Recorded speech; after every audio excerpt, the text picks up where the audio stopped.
Señor mío y Dios mío, quiero firmemente que estás aquí, que me ves, que me oyes. Te adoro con profunda reverencia. Te pido perdón de mis pecados y gracia para hacer con fruto este rato de oración. Madre mía Inmaculada, San José, mi Padre y Señor, Ángel de mi guarda, interceded por mí. Pues Jesús, llevas ya 25 días caminando en el desierto. Y durante estos 25 días, pues no has estado caminando solo. Hemos estado acompañándote. Ya hemos cruzado más de la mitad de la Cuaresma. De los 40 días que dura este tiempo, pues ya hemos cruzado el Ecuador. Y sabemos que la Cuaresma, este tiempo en el que nos encontramos, se sustenta, se apoya sobre 3 patas. Una es la limosna, otra es el sacrificio, los sacrificios. Y una tercera pata es la oración. Pues hoy, Señor, en estos 10 minutos contigo, queremos profundizar un poco en una de esas 3 patas. Concretamente, en la pata de la oración. Porque es tan capital que los cristianos conectemos contigo, Señor. Es decir, que aprendamos a hablar y a escucharte. Me acuerdo que hace unos días vino una chica y me hizo una pregunta muy interesante. Me preguntó en un momento dado, cuando yo hago oración, ¿en qué cambia mi vida? Y entonces yo un poco, así como a la gallega, en vez de contestarle directamente, le hice una pregunta. Le dije, ¿en qué piensas tú que cambia? Y entonces esta chica me dijo, pues que lo que pido se cumple. Y eso me hace mucho bien. Y entonces, cuando yo escuché esta respuesta, le dije, pues mira, no. Lo que cambia es que tienes más presencia de Dios. Porque mira, habrá muchas cosas que pidas que no se cumplirán, aunque sean muy buenas cosas las que pidas. Pero lo que realmente ocurre cuando tú rezas es que estás en presencia de Dios. Pues Señor, hoy en nuestros 10 minutos contigo queremos que nos enseñes a rezar de verdad, a hablar contigo. Y queremos ver cómo cambia nuestra vida cuando hacemos oración. También hace unos días, hablando con otra persona, me decía, es que Dios permite que me ocurran muchas cosas malas. Y entonces empezó a ponerme un montón de ejemplos de cosas que le iban fatal, ¿no? Parecía que, bueno, ya unas semanas bastante malas, ¿no? Y entonces, cuando terminó de decirme todas las cosas que le iban fatal, terminó diciéndome, y el Señor las permite porque yo hago mal todas estas cosas. Y entonces empezó a decir un montón de cosas que hacía mal, ¿no? Pues mira, el Evangelio de hoy pienso que nos puede dar luces sobre esta tercera pata en la que se apoya la Cuaresma. Es un Evangelio en el que tú, Señor, cuentas una parábola. Sabemos que las parábolas son como historias que cuenta Jesús para explicar una realidad profunda, para que la entendamos un poco más. Y la oración es una realidad profunda que a veces, Señor, no terminamos de comprender. Es un evangelio en el que el Señor habla de 2 personas, de un fariseo y un publicano, que van al templo a orar. Y entonces, dice el Señor, 2 hombres subieron al templo a orar. Uno era fariseo, el otro publicano. El fariseo erguido oraba así en su interior. Y entonces, a continuación, el Señor dice cómo rezaba el fariseo. Oh Dios, te doy gracias porque no soy como los demás hombres, ladrones, injustos, adúlteros, ni tampoco como ese publicano. Ayuno 2 veces por semana y pago el diezmo de todo lo que tengo. Y a continuación, el Señor dice cómo rezaba el publicano. Y dice, el publicano, quedándose atrás, no se atrevía ni a levantar los ojos al cielo, sino que se golpeaba el pecho diciendo, oh Dios, ten compasión de este pecador. Os digo, termina diciendo el Señor, que el publicano, bajó a su casa justificado, y aquel no. Claro, vemos a 2 personas que están rezando, que han subido al templo, han hecho un esfuerzo por ir al templo a rezar. Pero vemos que son 2 oraciones muy distintas. Porque por un lado vemos que el fariseo justifica por qué Dios debe escuchar su oración. En el fondo, lo que le está diciendo a Dios es, merezco que escuches mi oración porque hago muchas cosas bien.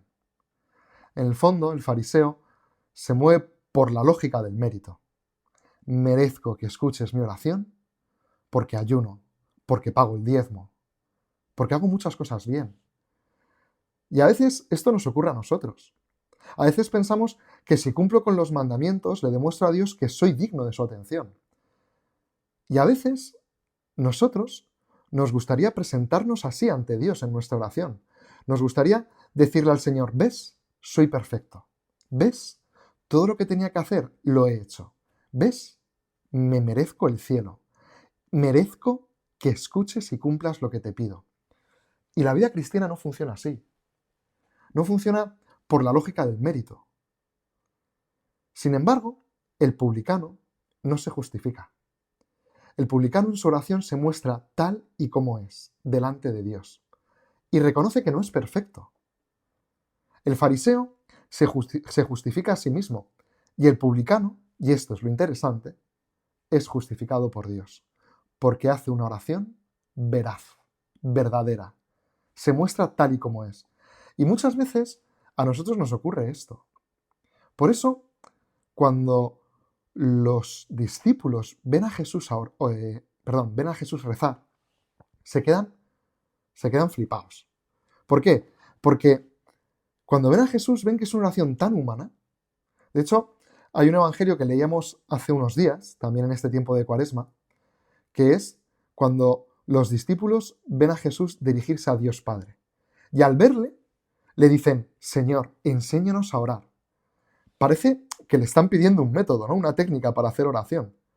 Pero Jesús no les responde con una técnica, sino que les enseña una oración, pero una oración que habla de pertenencia a alguien. Les dice, cuando oréis, decid, Padre nuestro. Es una oración, el Padre nuestro, que nos habla de filiación y de paternidad. Y esta es como la primera enseñanza que nos da Jesús para aprender a rezar, que es dirigirnos a Dios como sus hijos, como sus hijas. Jesús nos dice que en la oración debemos hablar con naturalidad y confianza, es decir, saber que estamos hablando con alguien, no con algo. Y además, un alguien que es nuestro Padre. Por eso, uno de los frutos de la oración es tener presencia de Dios. Acordarnos de Dios mientras vamos por la calle. Hace poco leía unas palabras que a mí me dejaron muy pensativo. Eran unas palabras que se referían al Señor, que decía lo siguiente. ¿Le amas mucho? Tendrás el pensamiento puesto en Él. ¿No le amas tanto? Dispondrás de mucho tiempo para pensar en ti. ¿Le amas poco? Te pasarás muchos ratos pensando en tus pequeñas cosas, en tus preocupaciones. Recuerdo que hace un tiempo estaba hablando con una niña pequeña a la que la animaba a rezar. Y entonces esta niña, que bueno, a lo mejor tendría 8, 9, 10 años, no lo sé, me dijo, sí, yo rezo, pero es que hay tanto que rezar que no me da tiempo. Y entonces yo le pregunté, ¿y qué es lo que más pides en tu oración? Y entonces la niña pequeña me decía, que mi hermana se vaya a la universidad cuanto antes. Y entonces le dije, ¿y eso por qué? Y dice, porque así me deja la habitación entera para mí. La verdad es que era una petición cuanto menos inusual. Entonces yo le decía a la niña, mira, eso no es rezar, porque has sacado a Dios de la ecuación. Rezar es hablar con Dios de lo que llevas dentro, de lo que te preocupa. Rezar es hablar con Dios y no hacerle una carta a los Reyes Magos. Por eso, rezar es buscar a Dios y no a nosotros mismos.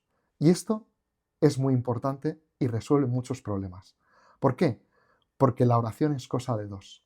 Por eso, lo más importante en la oración no es lo que hago yo, sino lo que haces tú, Señor. Por eso, ¿cuál es la peor oración? La que no se hace.